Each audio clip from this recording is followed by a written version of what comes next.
This is a continuation of All Quiet on the Western Front by Remarque, comprising the second part of Chapter 9. A shell crashes. Almost immediately, two others. And then it begins in earnest. A bombardment. Machine guns rattle. Now there is nothing for it but to stay lying low. Apparently, an attack is coming. Everywhere the rockets shoot up, unceasing. I lie huddled in a large shell hole, my legs in the water up to the belly. When the attack starts, I will let myself fall into the water, with my face as deep in the mud as I can keep it without suffocating. I must pretend to be dead. Suddenly I hear the barrage lift. At once I slip down into the water, my helmet on the nape of my neck and my mouth just clear so that I can get a breath of air. I lie motionless. Somewhere something clanks. It stamps and stumbles nearer. All my nerves become taut and icy. It clatters over me and away. The first wave has passed. I have but this one shattering thought. What will you do if someone jumps into your shell hole? Swiftly, I pull out my little dagger, grasp it fast, and bury it in my hand once again under the mud. If anyone jumps in here, I will go for him. It hammers in my forehead. At once, stab him clean through the throat, so that he cannot call out. That's the only way. He will be just as frightened as I am. When in terror we fall upon one another, then I must be first.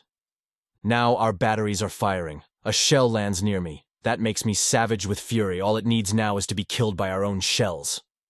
I curse and grind my teeth in the mud. It is a raving frenzy. In the end, all I can do is groan and pray.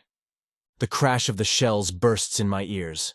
If our fellows make a counter-raid, I will be saved. I press my head against the earth and listen to the muffled thunder, like the explosions of quarrying, and raise it again to listen for the sounds on top. The machine guns rattle. I know our barbed wire entanglements are strong and almost undamaged. Parts of them are charged with a powerful electric current. The rifle fire increases. They have not broken through. They have to retreat. I sink down again, huddled, strained to the uttermost. The banging, the creeping, the clanging becomes audible. One single cry yelling amongst it all. They are raked with fire. The attack is repulsed. Already it has become somewhat lighter. Steps hasten over me. The first. Gone. Again. Another. The rattle of machine guns becomes an unbroken chain. Just as I am about to turn round a little, something heavy stumbles, and with a crash, a body falls over me into the shell. Whole, slips down, and lies across me. I do not think at all. I make no decision. I strike madly home, and feel only how the body suddenly convulses, then becomes limp, and collapses. When I recover myself, my hand is sticky and wet. The man gurgles. It sounds to me as though he bellows. Every gasping breath is like a cry, a thunder. But it is only my heart pounding. I want to stop his mouth, stuff it with earth, stab him again. He must be quiet. He is betraying me. Now at last I regain control of myself, but have suddenly become so feeble that I cannot any more lift my hand against him.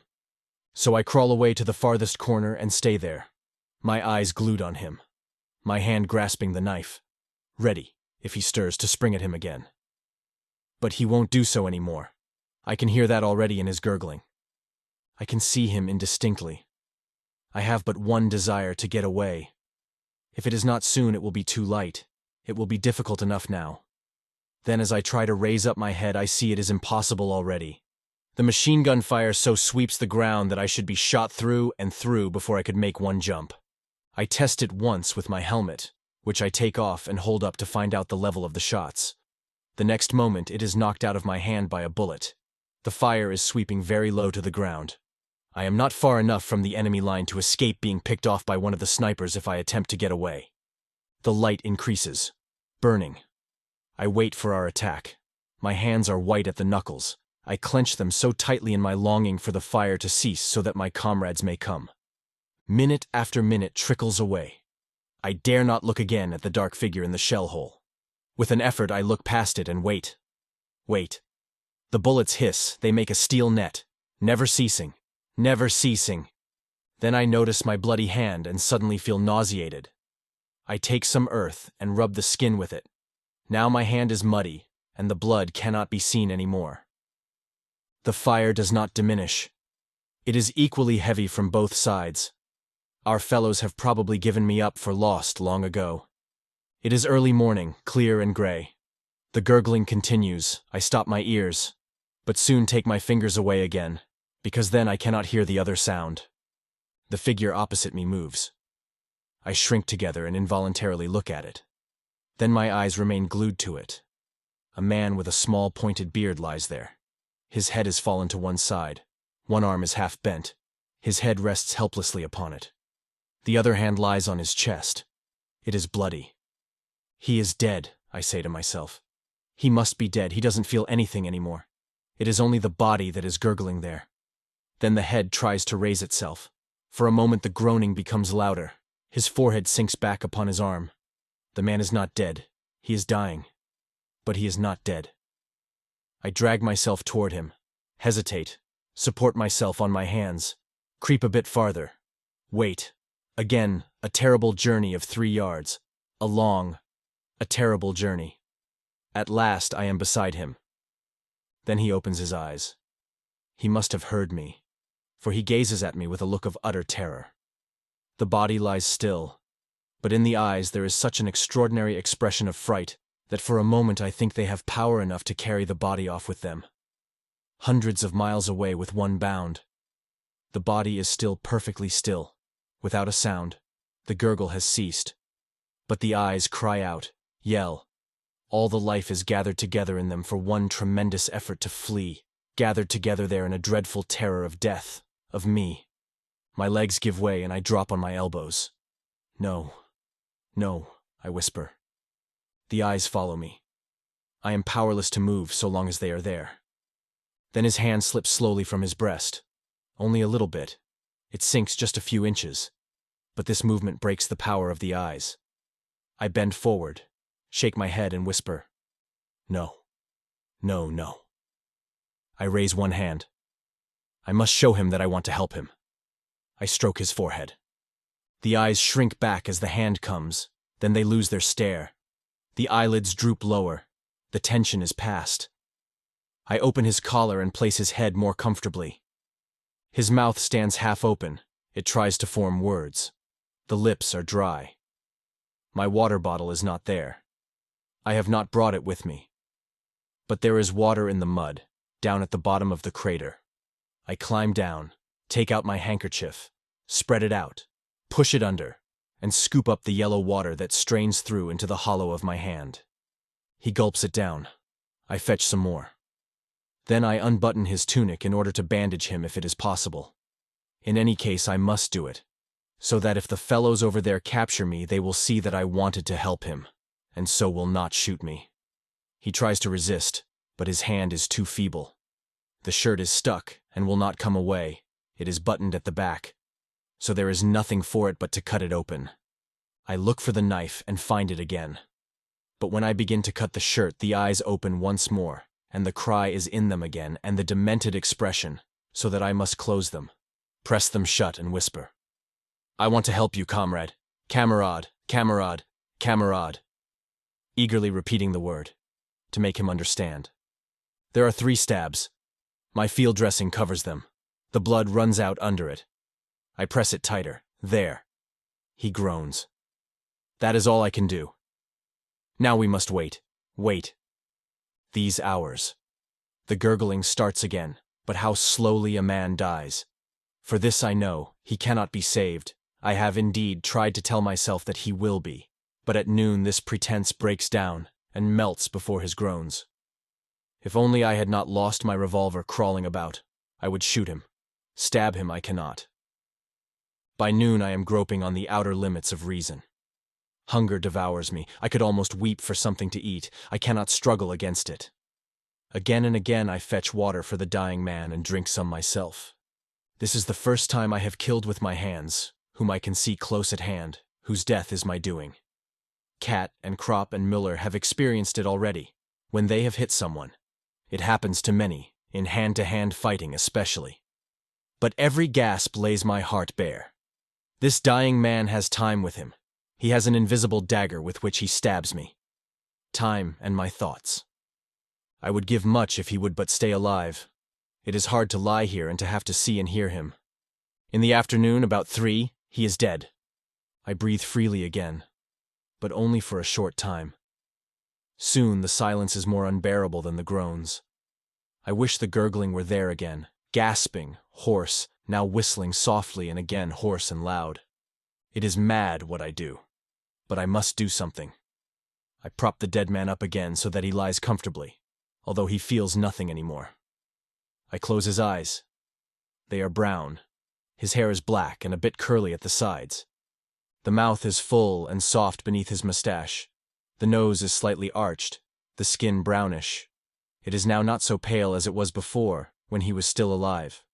For a moment the face seems almost healthy. Then it collapses suddenly into the strange face of the dead that I have so often seen. Strange faces, all alike. No doubt his wife still thinks of him. She does not know what has happened. He looks as if he would often have written to her. She will still be getting mail from him.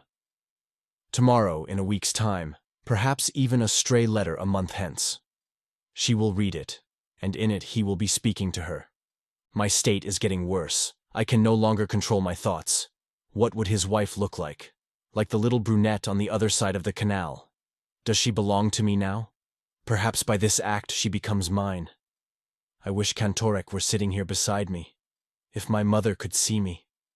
The dead man might have had 30 more years of life, if only I had impressed the way back to our trench more sharply on my memory. If only he had run 2 yards farther to the left, he might now be sitting in the trench over there and writing a fresh letter to his wife. But I will get no further that way, for that is the fate of all of us. If Kemmeric's leg had been 6 inches to the right, if High Vesthus had bent his back 3 inches further forward. The silence spreads. I talk and must talk. So I speak to him and say to him, "Comrade, I did not want to kill you. If you jumped in here again, I would not do it, if you would be sensible too. But you were only an idea to me before, an abstraction that lived in my mind and called forth its appropriate response. It was that abstraction I stabbed. But now, for the first time, I see you are a man like me. I thought of your hand grenades, of your bayonet, of your rifle. Now I see your wife and your face and our fellowship. Forgive me, comrade, we always see it too late. Why do they never tell us that you are poor devils like us, that your mothers are just as anxious as ours, and that we have the same fear of death, and the same dying, and the same agony? Forgive me, comrade. How could you be my enemy? If we threw away these rifles and this uniform, you could be my brother, just like Kat and Albert. Take 20 years of my life, comrade, and stand up. Take more, for I do not know what I can even attempt to do with it now." It is quiet. The front is still except for the crackle of rifle fire. The bullets rain over. They are not fired haphazard, but shrewdly aimed from all sides. I cannot get out. "I will write to your wife," I say hastily to the dead man. "I will write to her. She must hear it from me. I will tell her everything I have told you. She shall not suffer. I will help her, and your parents too. And your child." His tunic is half open. The pocketbook is easy to find, but I hesitate to open it. In it is the book with his name. So long as I do not know his name, perhaps I may still forget him. Time will obliterate it, this picture. But his name, it is a nail that will be hammered into me and never come out again. It has the power to recall this forever. It will always come back and stand before me. Irresolutely, I take the wallet in my hand. It slips out of my hand and falls open. Some pictures and letters drop out. I gather them up and want to put them back again. But the strain I am under, the uncertainty, the hunger, the danger, these hours with the dead man have made me desperate. I want to hasten the relief, to intensify and to end the torture, as one strikes an unendurably painful hand against the trunk of a tree, regardless of everything. There are portraits of a woman and a little girl, small amateur photographs taken against an ivy-clad wall. Along with them are letters. I take them out and try to read them. Most of it I do not understand. It is so hard to decipher and I scarcely know any French. But each word I translate pierces me like a shot in the chest, like a stab in the chest. My brain is taxed beyond endurance, but I realize this much, that I will never dare to write to these people as I intended. Impossible. I look at the portraits once more. They are clearly not rich people. I might send them money anonymously if I earn anything later on. I seize upon that. It is at least something to hold on to. This dead man is bound up with my life, therefore I must do everything, promise everything in order to save myself. I swear blindly that I mean to live only for his sake and his family. With wet lips, I try to placate him. And deep down in me lies the hope that I may buy myself off in this way, and perhaps even get out of this. It is a little stratagem. If only I am allowed to escape, then I will see to it. So I open the book and read slowly. Joe C. Rard Duval, compositor. With the dead man's pencil, I write the address on an envelope, then swiftly thrust everything back into his tunic. I have killed the printer, Gérard Duval. I must be a printer, I think confusedly. Be a printer, printer. By afternoon I am calmer. My fear was groundless. The name troubles me no more. The madness passes. Comrade, I say to the dead man. But I say it calmly. Today you, tomorrow me. But if I come out of it, comrade, I will fight against this, that has struck us both down. From you, taken life, and from me. Life also. I promise you, comrade. It shall never happen again. The sun strikes low. I am stupefied with exhaustion and hunger. Yesterday is like a fog to me. There is no hope of ever getting out of this. I fall into a doze and do not at first realize that evening is approaching. The twilight comes. It seems to me to come quickly now. 1 hour more. If it were summer, it would be 3 hours more. 1 hour more. Now suddenly I begin to tremble. Something might happen in the interval. I think no more of the dead man. He is of no consequence to me now. With one bound, the lust to live flares up again, and everything that has filled my thoughts goes down before it. Now, merely to avert any ill luck, I babble mechanically. I will fulfill everything I have promised you. But already I know that I shall not do so. Suddenly it occurs to me that my own comrades may fire on me as I creep up. They do not know I am coming. I will call out as soon as I can so that they will recognize me. I will stay lying in front of the trench until they answer me. The first star. The front remains quiet. I breathe deeply and talk to myself in my excitement. No foolishness now, Paul. Quiet, Paul, quiet. Then you will be saved, Paul. When I use my Christian name, it works as though someone else spoke to me. It has more power. The darkness grows. My excitement subsides. I wait cautiously until the first rocket goes up. Then I crawl out of the shell hole. I have forgotten the dead man. Before me lies the oncoming night and the pale gleaming field. I fix my eyes on a shell hole. The moment the light dies, I scurry over into it, grope farther, spring into the next, duck down, scramble onward. I come nearer. There, by the light of a rocket, I see something move in the wire. Then it stiffens, and I lie still. Next time I see it again, yes, they are men from our trench. But I'm suspicious until I recognize our helmets. Then I call, and immediately an answer rings out. My name. Paul. Paul. I call again in answer. It is Kat and Albert who have come out with a stretcher to look for me. Are you wounded? No, no. We drop into the trench. I ask for something to eat and wolf it down. Miller gives me a cigarette. In a few words, I tell what happened. There is nothing new about it. It happens quite often. The night attack is the only unusual feature of the business. In Russia, Kat once lay for 2 days behind the enemy lines before he could make his way back. I do not mention the dead printer, but by next morning I can keep it to myself no longer. I must tell Kat and Albert. They both try to calm me. You can't do anything about it. What else could you have done? That is what you are here for. I listen to them and feel comforted, reassured by their presence. It was mere driveling nonsense that I talked out there in the shell hole. Look there, for instance, points Kat.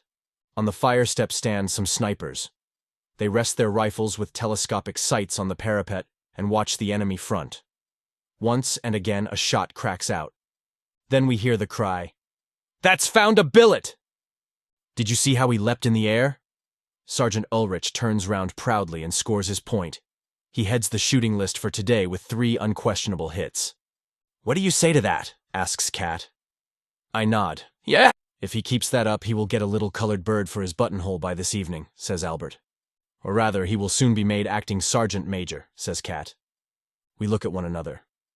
I would not do it, I say. All the same, says Kat. It's very good for you to see it just now. Sergeant Enrich returns to the fire step. The muzzle of his rifle searches to and fro. You don't need to lose any sleep over your affair, nods Albert. And now I hardly understand it myself anymore. It was only because I had to lie there with him so long, I say. After all, war is war. Ulrich's rifle cracks out sharply and dry. This concludes the 12th part of 16 total of All Quiet on the Western Front by E.M. Remarque, produced by Best Audiobooks for free.